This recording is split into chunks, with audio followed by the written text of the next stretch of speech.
বর্ষার এই সিজনটাতে সন্ধেবেলা যদি বৃষ্টি শুরু হয় তখন কিন্তু ভাজা পোড়া ছাড়া আর অন্য কিছু খেতে ইচ্ছে করে না। আর বাইরেও যাওয়া প্রবলেম, তাই বাড়িতে কত সহজে তুমি এমন কিছু বানিয়ে নিতে পারবে সেই রেসিপি আজকে শেয়ার করব, যেটা বাড়ির প্রত্যেকে খেয়ে খুব এনজয় করবে আর তৈরিও হয়ে যাবে খুব তাড়াতাড়ি। ঘরে থাকা অল্প কিছু উপকরণ দিয়ে আজকে আমরা তৈরি করব ডিমের চপ, যেটা আমার মনে হয় প্রত্যেকেই কিন্তু আমরা খেতে খুব পছন্দ করি। আর চপের সাথে যদি থাকে এরকম কাসুন্দি তাহলে তো কথাই নেই। এই কাসুন্দি রেসিপিটা কিন্তু আমার পেজে বা আমার চ্যানেলে দেওয়া আছে, চাইলে কিন্তু তোমরা এই আম কাসুন্দি রেসিপিটাকে ফলো করতে পারো। তো চলো দেরি না করে শুরু করি আজকের রেসিপি। প্রথমে ডিমের চপ বানানোর জন্য এখানে নিয়েছি আমি সেদ্ধ আলু, আর নিয়েছি পেঁয়াজ কুচি, সাথে দিচ্ছি হাফ চামচেরও কম আদা আর রসুন বাটা, দিচ্ছি পরিমাণ মতন 1 চামচ কাঁচা লঙ্কা কুচি, সাথে দিচ্ছি 1 চামচ ধনে গুঁড়ো, আর দিচ্ছি আরেকটু ঝালের জন্য সামান্য পরিমাণে লঙ্কার গুঁড়ো। এবার দিয়ে দিচ্ছি এর মধ্যে খুব সামান্য পরিমাণে হলুদ গুঁড়ো। এবার দিচ্ছি স্বাদ মতো নুন। খুব ভালোভাবে এবার হাত দিয়ে সব কিছুকে একসাথে ভালোভাবে মেখে নিতে হবে, মাখাটা যেন খুব ভালো হয়। তো আমি এখানে খুব ভালোভাবে আলু সব কিছুর সাথে একসাথে মেখে নিয়েছি।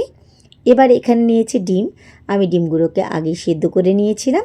আমি এখানে হাফ হাফ ডিমের চপ বানাবো, তোমরা চাইলে কিন্তু হাফের থেকেও হাফ করে বানাতে পারো, এটা কিন্তু পুরোপুরি তোমাদের ইচ্ছে। তো আমি এখানে হাফ হাফ ডিম দিয়ে বানাচ্ছি, তাই মাঝখান থেকে এভাবে ডিম আমি কেটে নিলাম। আর এদিকে আমাদের আলু ভালোভাবে মাখা হয়েছিল। এবার এখান থেকে অল্প একটু এভাবে নিয়ে একটুখানি হাতে ছড়িয়ে দিয়ে মাঝখানে এবার সেদ্ধ ডিম বসিয়ে দিচ্ছি।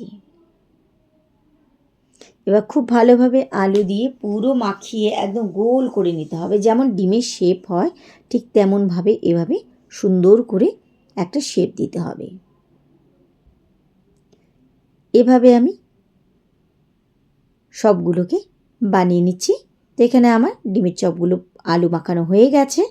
আর এখানে নিয়েছি আমি চালের গুঁড়ো, এর মধ্যে দিচ্ছি সুন্দর কালারের জন্য সামান্য পরিমাণে হলুদ গুঁড়ো চালের গুঁড়ো একসাথে এখানে মিশিয়ে নিলাম। আজকে কিন্তু আমরা কোনো গোলায় ডোবাচ্ছি না, তোমরা চাইলে কিন্তু এর মধ্যে চালের গুঁড়ো বা বেসনের গুঁড়ো একটু গুলে এরভাবে গোলা করেও বানাতে পারো। তো আমি যে খুব শুকনোভাবে বানাচ্ছি যেন খুব সহজে এটা খুব তাড়াতাড়ি হয়ে যায়। এভাবে চালের গুঁড়ো মাখিয়ে নিলাম প্রত্যেকটা চপের গায়ে।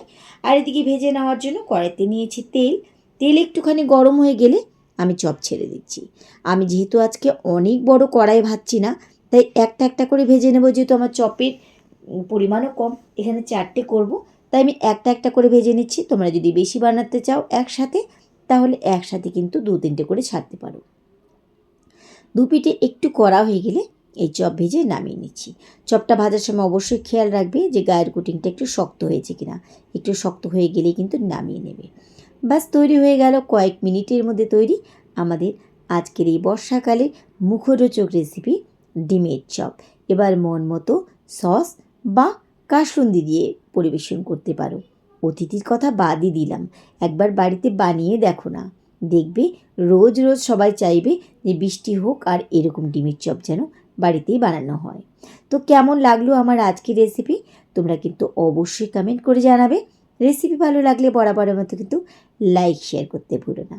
তাহলে আজকের মতো সবাইকে ধন্যবাদ জানিয়ে এখানেই বিদায় নিচ্ছি। ফিরে আসবো আবার অন্য কোনো রেসিপির সাথে অন্য কোনো দিন।